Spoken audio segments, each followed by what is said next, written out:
बेटा हम बात कर रहे थे टेम्परेचर डिपेंडेंस ऑफ रेजिस्टेंस, जिसमें हमने ये देखा कि मेटल्स का टेम्परेचर बढ़ाएंगे तो मेटल्स का रेजिस्टेंस बढ़ता है। We had a mathematical expression for that also. एक बार उसी वहीं से हम स्टार्ट करते हैं। We started with temperature dependence of resistance.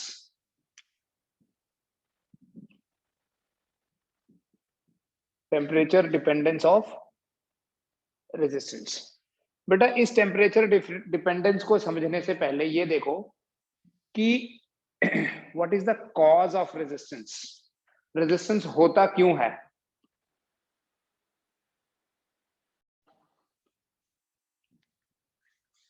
Temperature dependence of resistance, जिसमें हम ये बात करते हैं कि रेजिस्टेंस टेम्परेचर के साथ कैसे रिलेटेड है। But first let us see what is the cause of resistance.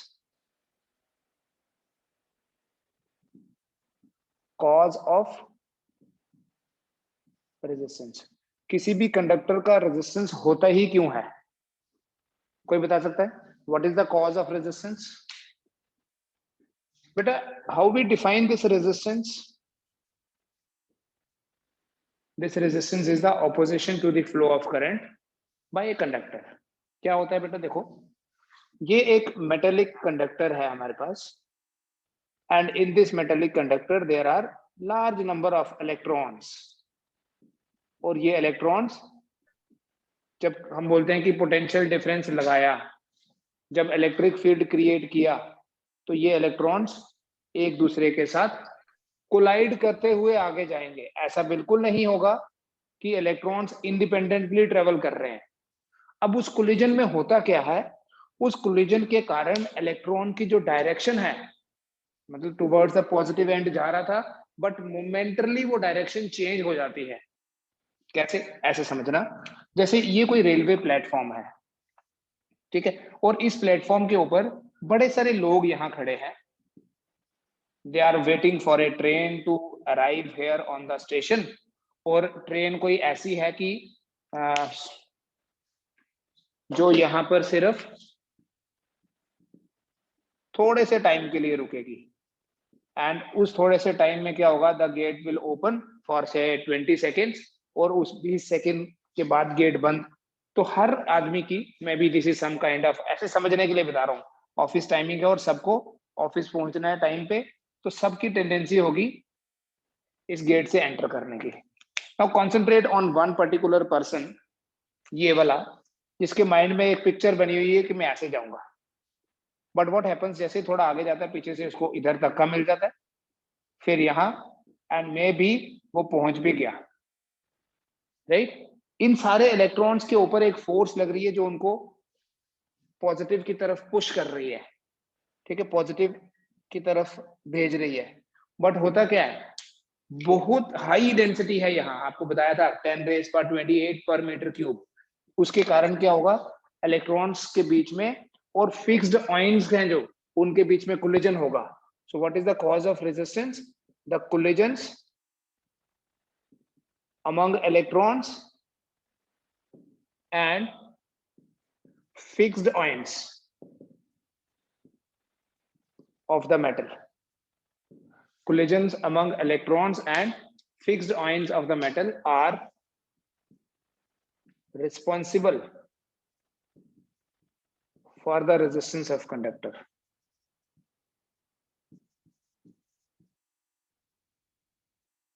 किसके बीच में collisions? Collisions among the electrons and fixed ions of the metal. और उन collisions के कारण क्या होता है? इलेक्ट्रॉन को अपोजिशन मिलती है। इलेक्ट्रॉन एक एंड से दूसरे एंड पे पहुंचने में ज्यादा टाइम लगता है। उसी अपोजिशन को, जिसके कारण उसको ज्यादा टाइम लगा, उसी को रेजिस्टेंस बोलते हैं, ठीक है। So the cause of resistance is collisions. ये कोलिजन्स किसके बीच में होते हैं? Between electrons, among electrons and fixed ions. अब क्या होता है जब टेम्परेचर बढ़ाते हैं? टेम्परेचर बढ़ाने से क्या होगा? जो इसके फिक्स्ड आयंस है उनमें रैंडमनेस बढ़ना शुरू हो जाएगी। मतलब ये कोई आयन है, मान लो ऐसे फिक्स्ड है ये यहाँ पे, what happens due to temperature, इसमें भी वाइब्रेशन शुरू हो जाती है। तो यहाँ से इसने, इलेक्ट्रॉन ने इसको हिट किया, देन थोड़ी देर बाद ये फिर से हिट कर देता है। मतलब टेम्परेचर बढ़ाने से इन मॉलिक्यूल, इन आयंस की और इन इलेक्ट्रॉन्स की रैंडमनेस थोड़ी बढ़ जाती है, जिससे क्या होता है, ज्यादा कोलिजन्स होते हैं। At higher temperatures more collisions take place. At higher temperatures,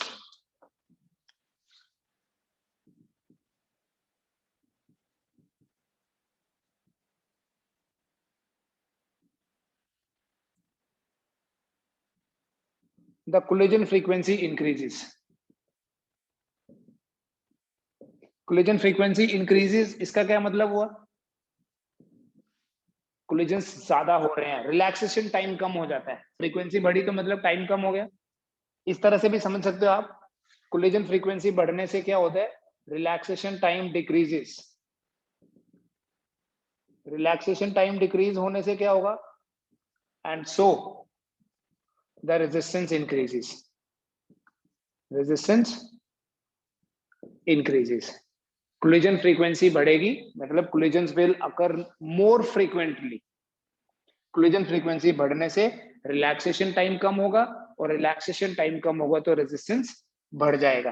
ठीक है, कैसे? रिलैक्सेशन टाइम और रेजिस्टेंस का रिलेशन पढ़ा हुआ बेटा हमने। क्या रिलेशन था? The expression for resistance is R equals to ml over n e square a tau. This is the expression for the resistance of a conductor.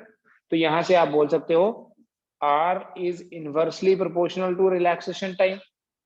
So बेटा जब हम टेम्परेचर बढ़ाएंगे, टेम्परेचर बढ़ाने से कोलिजन जल्दी जल्दी होंगे।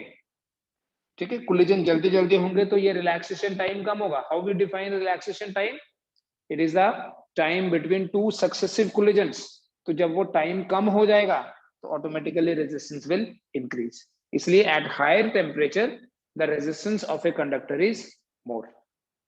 ठीक है बेटा, अब ये सिर्फ मेटल्स के लिए बोला, ये रूल जो है this is valid for metals. Semiconductor में क्या होता है, इंसुलेटर में तो करंट फ्लो नहीं करती। सेमीकंडक्टर में क्या होता है, टेम्परेचर बढ़ाने से रिलैक्सेशन टाइम की बात नहीं करते, हम ये बोलते हैं कि टेम्परेचर बढ़ाने से ज्यादा इलेक्ट्रॉन्स अवेलेबल हो जाते हैं। पहले तो कम इलेक्ट्रॉन्स थे इसलिए कम करंट फ्लो करती थी।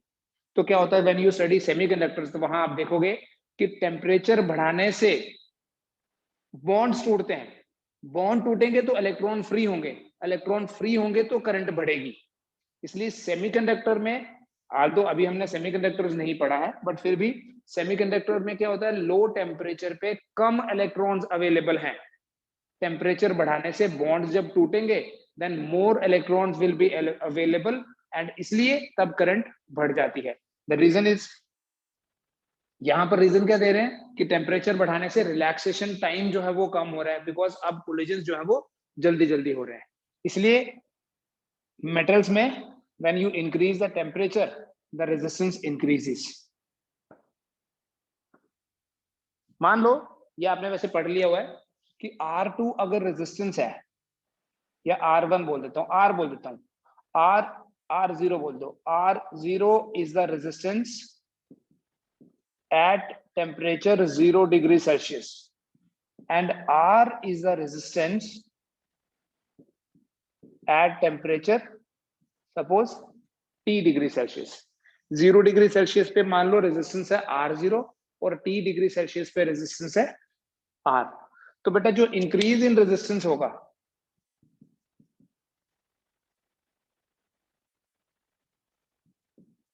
इंक्रीज इन रेजिस्टेंस अगर मैं डेल्टा R से रिप्रेजेंट करूं, it will be R minus R0। बिल्कुल वैसे जैसे हम थर्मल एक्सपेंशन पढ़ते हैं, increase in length, increase in area, increase in volume, it is directly proportional to एक तो ओरिजिनल रेजिस्टेंस और दूसरा इंक्रीज इन टेम्परेचर कितना किया। So that means R minus R0 is equal to some proportionality constant से alpha R0 into T। इस alpha को बोलते हैं temperature coefficient of resistance. Temperature coefficient of resistance. So we say कि जो R है इट इज इक्वल टू, ये उधर जाके R0 1 plus alpha R0 into T, which means that R equal to R0 into 1 plus alpha t. R equal to R0 into 1 plus alpha t means R will be more than R0, because for metals this alpha is positive, for conductors this alpha is positive, and therefore R is greater than R0. अब ये आपने देख लिया पहले भी. अब मान लो कभी ऐसी सिचुएशन आए जिसमें आपको दिया है, न्यूमेरिकल्स के लिए बता रहा हूँ, थ्योरी वाला पार्ट आपने देख लिया बेटा पहले. कभी ऐसी सिचुएशन आए कि R0 is the resistance at 0 degree Celsius, R1 is the resistance at T1 degree Celsius, T1. R2 is the resistance at T2 degree Celsius. तो बेटा जो इंक्रीज इन रेजिस्टेंस है, अगर यहां से देखोगे तो R1 माइनस R0, और अगर ये फर्स्ट और थर्ड देखोगे तो it is R2 minus R0. तो यहां से देखो मैं कंबाइन करूंगा, ये वाली स्टेटमेंट लिखनी है. I will write therefore R1 is equal to R0 into 1 plus alpha T1. पता चल रहा है? एंड R2 इक्वल टू, इन दोनों को देखो, R0 into 1 plus alpha T2. So if you want to find the ratio R2 by R1, it's going to be R0 into 1 plus alpha T2 divided by R0 into 1 plus alpha T1. बेटा R0 cancel हो जाएगा, तो आपके पास एक formula बनता है resistance की ratio के लिए, 1 plus alpha T2 1 plus alpha T1. ठीक है, ये एक इंपॉर्टेंट फॉर्मूला है, आपको इस पे बेस्ड क्वेश्चंस एनसीईआरटी में भी मिलेंगे, एक में भी देता हूं आपको अभी. ठीक है, I write a question for you. The resistance of a metal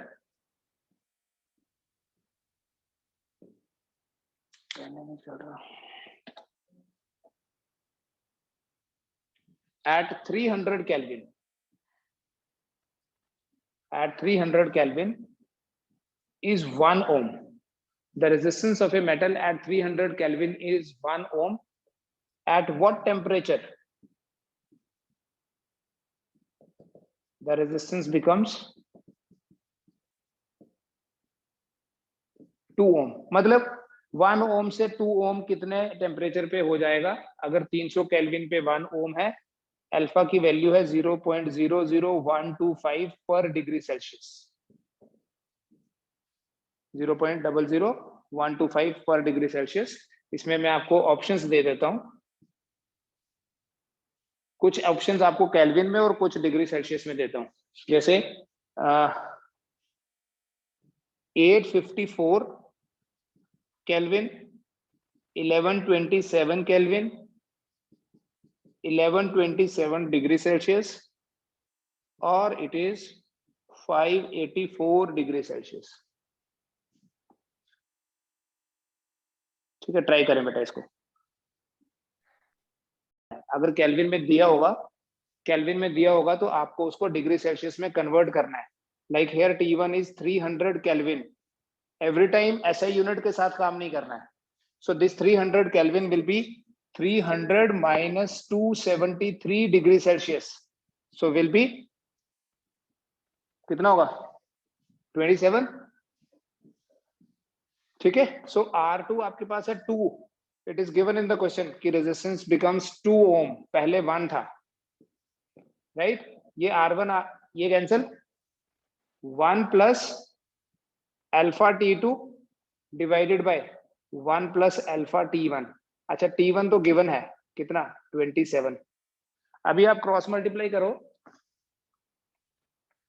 2 times 1 plus 27 alpha equals to 1 plus alpha into T2.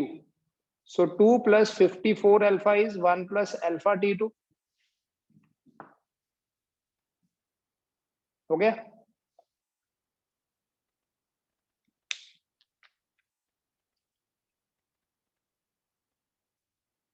2 plus 54 T2 पता करना है ना, alpha T2 is equal to, या और भी सिंपल कर सकते हैं, alpha T2 is equal to 54 minus 54 plus 1। कैसे आ गया देखो, इसे इधर ले आया, so T2 is equal to 54 plus 1 by alpha. कोई कैलकुलेशन की जरूरत ही नहीं है, कोई बोले कैलकुलेटर नहीं था इसलिए नहीं हुआ, कहा अभी तक तो कोई नंबर मैंने कोई वैल्यू डाली नहीं। Now you have 1 by 800, write it as 1 by alpha 800, तो T2 आपके पास आया 54 प्लस 800 इज 854 डिग्री सेल्सियस। अब आपके सामने तो कोई ऐसा ऑप्शन था ही नहीं, 854 केल्विन था, डिग्री सेल्सियस तो था ही नहीं, तो अभी आप इसको कन्वर्ट कर लो, ठीक है। This is 854, so you say it is 854 plus 273 kelvin. अगर डिग्री सेल्सियस में है तो 854, अगर केल्विन में है तो 1127। चेक कर लो अब।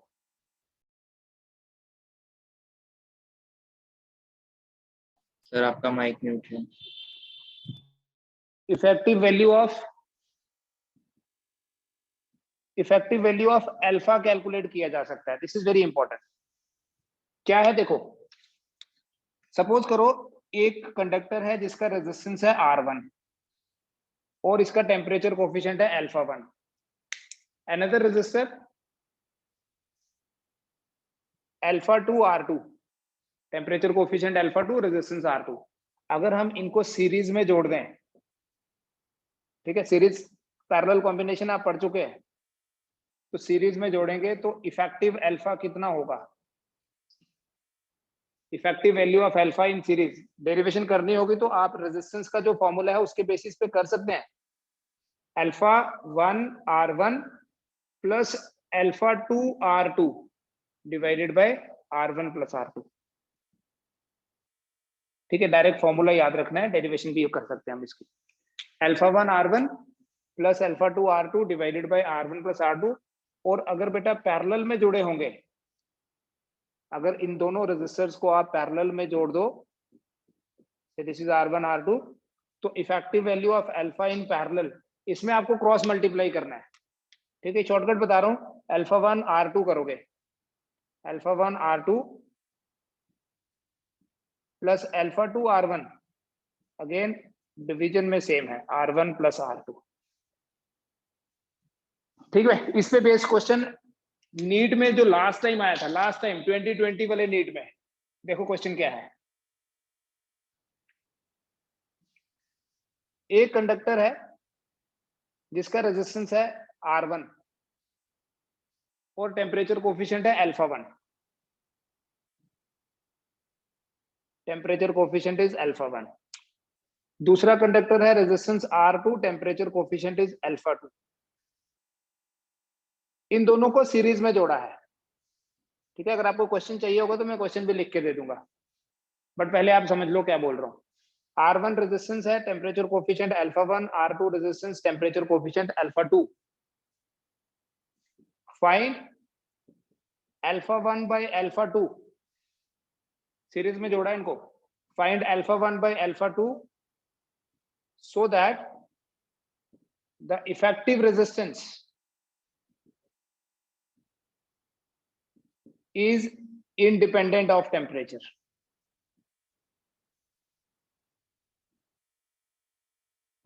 अल्फा1 अल्फा2 की रेशियो फाइंड करनी है, ताकि जो इफेक्टिव रेजिस्टेंस है दोनों का इफेक्टिव रेजिस्टेंस मतलब R1 प्लस R2 जो है वो टेम्परेचर पे डिपेंड नहीं करे। देखो अगर रेजिस्टेंस टेम्परेचर पे डिपेंड नहीं करे, इसका मतलब समझना, ये लिखा नहीं है इसमें कुछ भी कि इसका क्या मतलब है, ये आपको खुद आइडिया लगाना है। You know alpha is positive for metals, ठीक है, ये आपने प्रीवियस क्लास में देखा, सैटरडे वाली क्लास में। और इसमें एक चीज और बताई थी, इफ यू रिमेंबर, कि एलॉयज के लिए अल्फा की वैल्यू कम होती है, और उसमें ये बताया कि एलॉयज का रेजिस्टेंस ज्यादा नहीं बढ़ता, कम होती है इसलिए। तो अगर कोई रेजिस्टेंस इंडिपेंडेंट ऑफ टेम्परेचर है तो इसका मतलब उसका जो अल्फा है वो 0 है।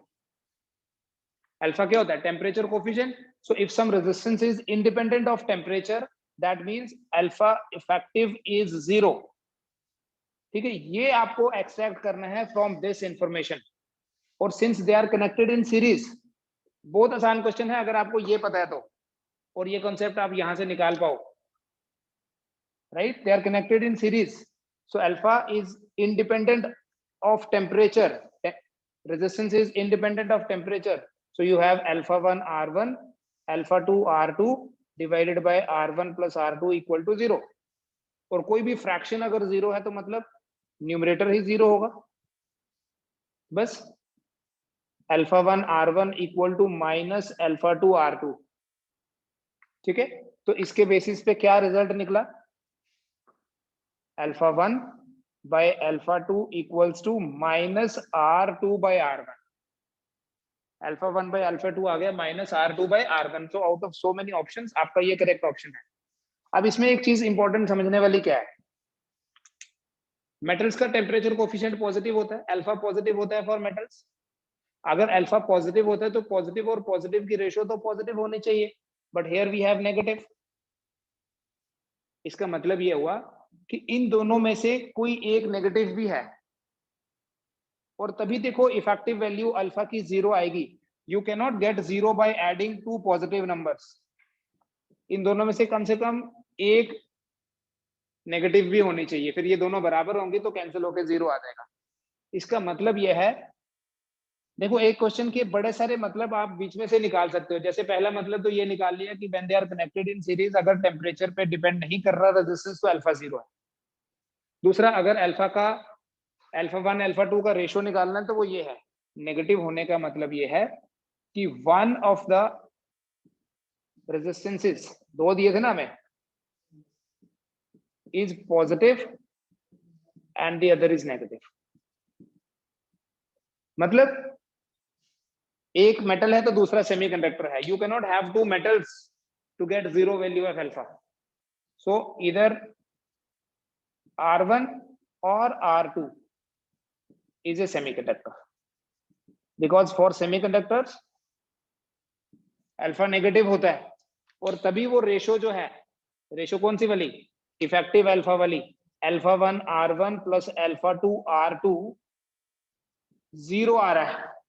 रेजिस्टेंस तो कभी 0 होता ही नहीं है, तो ये R1 कभी 0 नहीं होगा, R2 कभी 0 नहीं होगा, तो ये एडिशन 0 आ रहा है। इसका मतलब या तो अल्फा 1 नेगेटिव है या अल्फा 2 नेगेटिव है, and that is why we have this negative. ठीक है, इसको देख लीजिए आप। R1 एक रेजिस्टर है जिसका टेम्परेचर कोफिशिएंट है अल्फा, R एक रेजिस्टेंस है, temperature coefficient is alpha. This is connected with another resistor in parallel with 2R and 3 alpha। एक कंडक्टर है जिसका, कंडक्टर नहीं बोलेंगे, मटेरियल बोलेंगे या कोई सब्सटेंस बोलेंगे, जिसका रेजिस्टेंस R है और टेम्परेचर कोफिशिएंट है अल्फा। दूसरा है उसका रेजिस्टेंस 2R है, उसका टेम्परेचर कोफिशिएंट है 3 alpha. They are connected in parallel, या इसको चेंज कर देते हैं, 3R and 2 अल्फा कर दो। They are connected in parallel. So what is alpha effective? Parallel में जोड़े हैं, ये ध्यान रखना। सो पैरेलल में क्रॉस मल्टीप्लाई करना, इसलिए मैंने ऐसे लिखा था। So it is R into 2 alpha. ठीक है, एक वो फ्लो में नहीं करते जाना कि सीधे सब एक जैसे ही है। It is 3R into alpha divided by R plus 3R।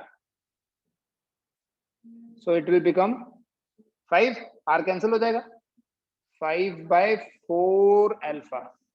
ठीक है, आज इतना करो, अभी थोड़ा टाइम है वैसे, बट कल हम थोड़ा ज्यादा कर लेंगे।